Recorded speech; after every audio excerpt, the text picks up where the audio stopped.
problems. Uh, you, you don't like those negatives, Right. but they mean there's a huge positive going on, that we have a vibrant economy. And we have had that, Dan, since I was a kid. Yeah. Right now, I wish, we have a perfect opportunity, actually. New leader going to be coming in. There's definitely, we just lost that person that had all of those apartments in the East, that company that lost those. So the half those apartments are vacant. We need to do something now to go on offense. And that needs to either be bring in some new industry, let's go beyond hospitality. Let's go after it. If you go on offense, we have the infrastructure actually to be able to fit a brand new industry within what we have now, but it doesn't seem like anybody wants to go after it. No, I was mentioning, I mean, you have to be, thinking into the future. And this is obviously kind of a vanilla industry. Like anybody could come up with this, but it's real and it's happening, and it's electric cars. And in Louisiana, we're going to build the crap, like the chemical that goes in the batteries, but we're not making the batteries here. We're going to ship that to a state that's going to just have a nice clean factory making the batteries, and that one toxic thing coming from Louisiana, they'll keep it in check. I was talking to Michael Hecker in New Orleans Sync. I was like, Alabama, like 40 years ago, had 0 automotive jobs. Now they've got like 15% of all North American automotive jobs. Why don't we try to make I-12 corridor on the North Shore like the electric motor vehicle corridor, battery production, plants building vehicles, all of it, all on the North Shore and I-12. But like you said, you got to think big and got to get a bunch of people around it and try to go for this. And I don't think we've got like those visionary type people around here. We don't. It's incremental improvement is what they're looking for here. And that's what you get, if that. Usually when you look for incremental improvement, you're going to risk going backwards. And I think that's what we're doing in so many cases. But Corey, going after these industries, whether it is electronic cars or whatever the industry is that we would want to court, it's like a recruiting game for a football team. You have to go out and make it known that you want to welcome industry into your city. You can't just sit back and hope somebody picks New Orleans. You got to go out and get it. No, I think what gets in the way sometimes is if you go after that, the residents focus so much on what the carrot was to bring them in that they get upset about it and are more worried about what you're willing to offer, Elon, versus just bringing it in and doing it and figuring it out after that. But it would bring jobs. It would bring, it would do so many things, regardless, whether it's tech. It's growing so quickly, Corey, that we would have an ability to still be a major player in both hospitality and whatever the new industry is. Of course, we'll never lose hospitality tourists. No. We're always going to be that kind of city. But why can't we be a little bit like Las Vegas and diversify the economy somewhat? Yeah, I totally agree. And Las Vegas just had a couple 100,000 Californians just move in. I mean, that's where they're navigating right now. And Vegas used to be, great place to visit, wouldn't want to live there. Yep. Now there's over 2 million in the metro. People are moving there and want to live there. They're not going to the Strip like we don't go to Bourbon Street. Exactly. But the New Orleans is the city, great place to visit, wouldn't want to live there. We've taken that moniker, and proof's in the pudding with the people leaving. You were kind of leading into something earlier. We need like a transformative, that's what I call it, like transformative project that sends a signal to the locals, sends a signal to the visitors, sends a signal to everyone. I know where you're going. New Orleans is on the move, We need a transformative project. Yeah, we do. And with that requires a transformative leader that can power through the negativity that it takes. Because you and I have talked on this show, whether it's the project in St. Bernard or whether it's Mid-Barataria or wherever it is, we're allowing special interests or small groups or neighborhood groups to be overly vocal and overly influential. And as it turns out, if you go through and do what's best for the city, put up with some of that pushback, and it'll work. Get it done. Yep. Now, I worry, you're talking about leadership.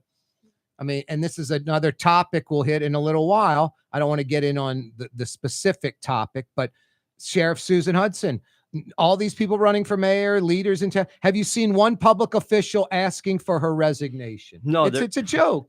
I want to talk a little more about this, so I won't get into it right now. Not too deep, but just that just shows you like the lack of leader. That's an obvious one. The fact that not one person that was asked had agreed with that or thought about that, at least publicly, is very frightening. Now, that clip that I saw on Twitter, the counting, it never was asked specifically, should she go? It was just asked about, the performance and someone, being an inmate not escaping, but wrongly released. It would have been a perfect time for one of these people. First line, right out the gate.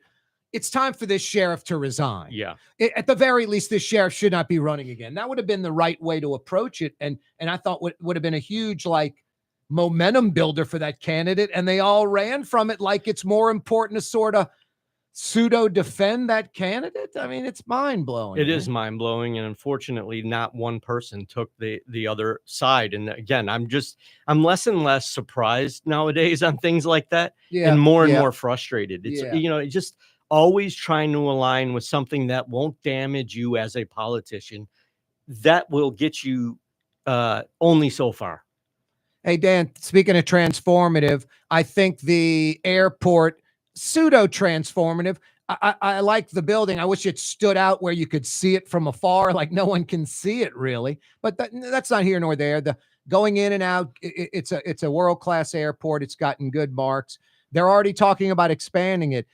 The terminal, over $1 billion with 3 concourses and 35 gates.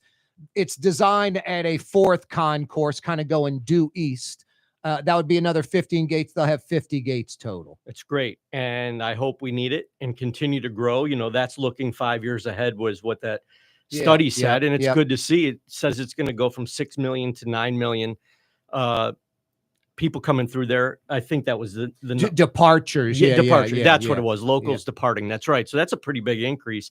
But I like to see this almost every day, seeing some new nonstops popping up and doing other things that it seems like that airport is able to take on more capacity even now.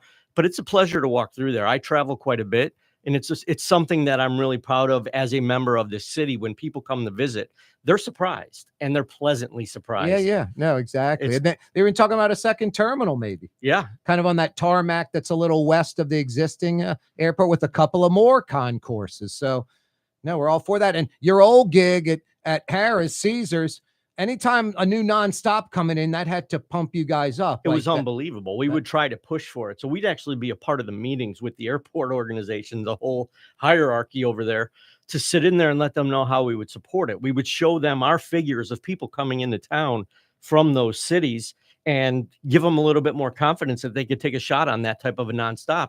And I don't know one of them that we added that was taken away due to lack of interest. We need a Mexico City daily nonstop. There are 25 million plus people in that market. It'd be good to get some of those folks in here every single day. Auctioneer, visiting, whatever they're doing. Corey Johnson with you on a Tuesday. It's The Real Deal with Dan Reel. Dan Reel's with us live in studio. A slew of topics. You can join in 766-9480 if you'd like to dial us up. Coming right back. Total maintenance keeps you cool. TM-AC.com, your cool spot. TM-AC.com, your cool spot.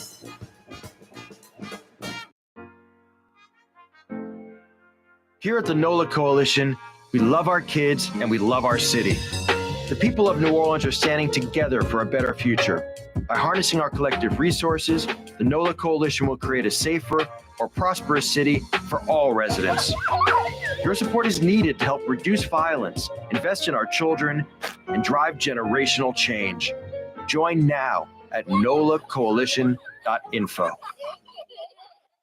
The Woodhouse Day Spa, with 5 area locations: New Orleans, Metairie, Slidell, Baton Rouge, and now Mandeville. A day of relaxation is just moments away at the Woodhouse Day Spa. WoodhouseSpas.com. Dave Miette Insurance Agency. Auto, home, flood, business. 504-556-0809. Dave Miette, INSagency.com. Dave Miette Insurance Agency. Auto, home, flood, business. 504-556-0809. Dave Miette, INSagency.com. Word is, one of the best restaurants in New Orleans isn't even in New Orleans. Gallagher's 527 in Mandeville. Cross the lake and taste what you're missing. Tuesday through Saturday. Gallagher's 527 in Mandeville.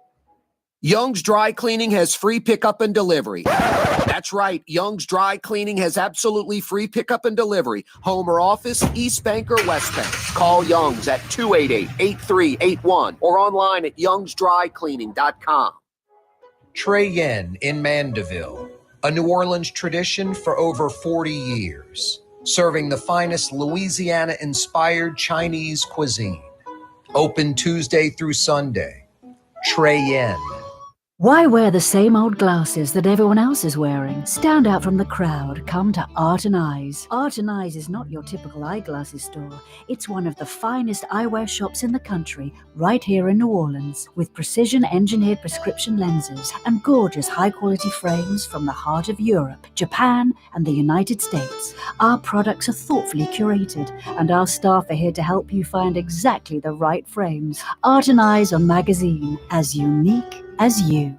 Greater New Orleans, a destination for learning. With 13 colleges and universities and a booming job market, Greater New Orleans is the ultimate destination for your higher education. Your path to the future begins in Greater New Orleans. Find out more at studynola.com. Francesca Deli and Pizzeria has over 15 specialty sandwiches, a big 10-ounce burger, and some of the best pizza in New Orleans. Francesca Deli and Pizzeria on Harrison Avenue.